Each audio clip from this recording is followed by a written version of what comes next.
नमस्कार. आजच्या व्हिडिओमध्ये मी तुम्हाला रथसप्तमीच्या दिवशी आवर्जून कोणती एक गोष्ट करावी जेणेकरून त्यामुळे आपल्याला सूर्यदेव प्रसन्न होऊन दीर्घायुष्य, आरोग्य, उत्तम तेज, संतती, सुख समृद्धी आणि यश प्राप्त होईल.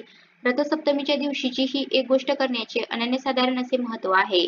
तर ती कोणती गोष्ट करावी हे मी तुम्हाला आजच्या व्हिडिओमध्ये सांगणार आहे. पण त्याआधी तुम्ही चॅनलवरती नवीन असाल तर चॅनलला लाईक करा आणि सबस्क्राईब देखील करा. कमेंटमध्ये श्री स्वामी समर्थ किंवा ओम सूर्याय नमः लिहायला विसरू नका. रथसप्तमी हा सूर्याच्या उपासनेचा दिवस आहे. त्यामुळे आदित्य आणि कश्यप यांचे पुत्र सूर्य यांचा हा जन्मदिवस मानला जातो. सूर्याची उपासना आणि पूजा या दिवशी करण्याचे वेगळेच असे महत्त्व आहे. माघ महिन्यातील शुक्ल सप्तमीला रथसप्तमी साजरी केली जाते. सूर्यग्रहांचा राजा असून त्याचे स्थान नवग्रहांमध्ये आहे. सूर्य स्वयंप्रकाशी असून अन्य ग्रह त्याचा प्रकाश घेतात. अशा सूर्याला देव म्हणून त्याच्या प्रती कृतज्ञता व्यक्त करण्याचा दिवस म्हणजे रथसप्तमी. रथसप्तमीला भानुसप्तमी, अक्रसप्तमी, अचला सप्तमी किंवा आरोग्य सप्तमी असेही म्हटलं जातं. आपल्या हिंदू धर्मामध्ये सूर्याला देवाचे स्थान असून सूर्यदेवाप्रती कृतज्ञता व्यक्त करण्याचा दिवस हा आहे. सूर्य हा निसर्गातील सर्वात मोठा तारा असून तो स्वयंप्रकाशित आहे. शिवाय सर्व ग्रह आणि ताऱ्यासोबत तो अवघ्या विश्वाला स्वतःचा प्रकाश आणि उष्णतेने उजळून टाकतो. साहजिकच ज्याच्या सोबतीने सर्व निसर्ग चक्र सुरू आहे अशा या सूर्यदेवाची मनोभावे पूजा करण्यासाठी रथसप्तमी हा दिवस साजरा केला जातो. साहजिकच सूर्यनारायणाची उपासना करण्यासाठी रथसप्तमी साजरी केली जाते.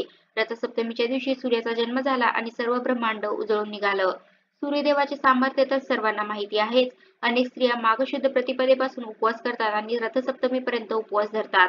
त्यामुळे या दिवसाचे व्रत म्हणून सुद्धा महत्त्व आहे. या पूजनाने समृद्धी प्राप्त होते. तसं तर सूर्यनारायणाची पूजा रोज करावी आणि ज्यांना रोज शक्य होत नाही, ह्या दिवशी म्हणजे रथसप्तमीच्या दिवशी तरी सूर्याची पूजा नक्की करायची आहे. सूर्यदेवाच्या रथाला असणारे सप्त अश्व सप्ताहातील 7 वार व 12 चाके 12 राशी दर्शवतात आणि या राशींचे प्रतीक म्हणून देवासमोर या दिवशी 12 प्रकारच्या धान्याची राशी मांडून त्याची पूजा रथसप्तमीला केली जाते. सूर्यदेवता सतत या रथात विराजमान असते. देव देवळात असल्यामुळे ज्या प्रकारे देवळाला महत्त्व प्राप्त होते तसेच महत्त्व सूर्याच्या रथाला आहे. त्यामुळे रथसप्तमीला सूर्याच्या उपासनेबरोबरच प्रतिकात्मक रथाचेही पूजन केले जाते. सूर्याच्या पूजनाचे वैशिष्ट्य अरुंद काळात सांगितलेलं आहे. म्हणजे सूर्योदयापूर्वी नारंगी प्रकाश दिसत असताना सूर्याला आपण अर्घ्य अर्पण करायचं आहे. तसे तर तुम्ही दररोज सूर्योदयापूर्वी अंघोळ करून सूर्याला जल अर्पण केले पाहिजे. नसेल जमत तर सप्तमीच्या दिवशी तरी सूर्याला अर्घ्य नक्कीच अर्पण करा. रोज जल अर्पण केल्याने दिवसभर तुमच्या शरीरातील ऊर्जा वाढते. दिवसभर तुम्ही ऊर्जावान राहता आणि त्यामुळे आत्मशुद्ध आणि शक्ती प्राप्त होते. उत्तम तेजाची प्राप्ती होते. आरोग्याचा लाभ होतो. रोज सूर्योदयापूर्वी उठून सूर्याचे स्वागत करावे आणि त्याला अर्घ्य अर्पण करावे. लवकर उठून सूर्यदर्शन घेणे आणि अर्घ्य देऊन त्याच्या प्रती कृतज्ञता व्यक्त करणे हा संस्कार आहे. त्याचप्रमाणे या माघ मासामध्ये माघ स्नानांचं सुद्धा खूप महत्त्व आहे. पहाटेच्या वेळी केलेले स्नान हे अत्यंत श्रेष्ठ मानलं जातं. रथसप्तमीच्या दिवशी सूर्यपूजा करताना सूर्याचा रथ काढला जातो आणि त्याचीही हळद कुंकू अक्षता फूल वाहून पूजा केली जाते आणि सूर्याला अर्घ्य दिले जातं. अर्घ्य देण्याची सुद्धा एक विशिष्ट पद्धत आहे. त्यासाठी शक्य असेल तर एका तांब्याच्या कलशामध्ये जल घ्यावे. त्यात लाल गंध म्हणजे कुंकू टाकावे, लाल फूल टाकावे, लाल अक्षता टाकावे आणि पूर्वेकडे तोंड करून आपले हात उंचावून ते जल अर्पण सूर्याला अर्पण करू शकता. त्यावेळी सूर्याचा मंत्र जप करावा.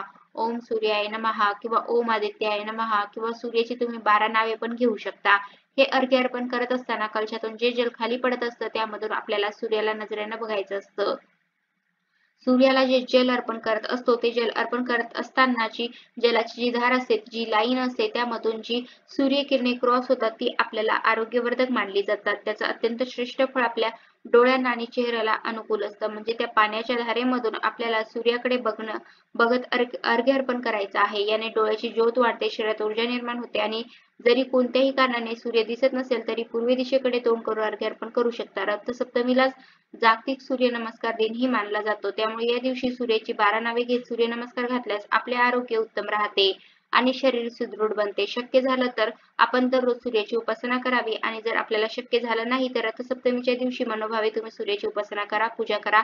असे केल्यामुळे सूर्यदेव प्रसन्न होऊन तुम्हाला दीर्घायुष्य, उत्तम आरोग्य, उत्तम तेज, संतती, समृद्धी आणि यश मिळेल. रथसप्तमीच्या दिवशी पहाटे स्नान करून सूर्यदेवाची आराधना केल्यामुळे सर्व रोग आणि पापातून मुक्तता मिळते अशी मान्यता आहे. शिवाय पुत्रप्राप्तीसाठी, निरोगी आरोग्यासाठी, संपत्तीसाठी आणि सौभाग्यासाठी देखील तुम्ही सूर्यदेवाची आराधना करू शकता.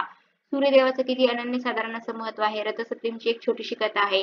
श्रीकृष्णाचा मुलगा शांब याला स्वतःचा खूप अभिमान होता. एकदा दुर्वास ऋषी श्रीकृष्णाला भेटायला आले तेव्हा दुर्वास ऋषी हे अत्यंत रागीट स्वभावाचे होते.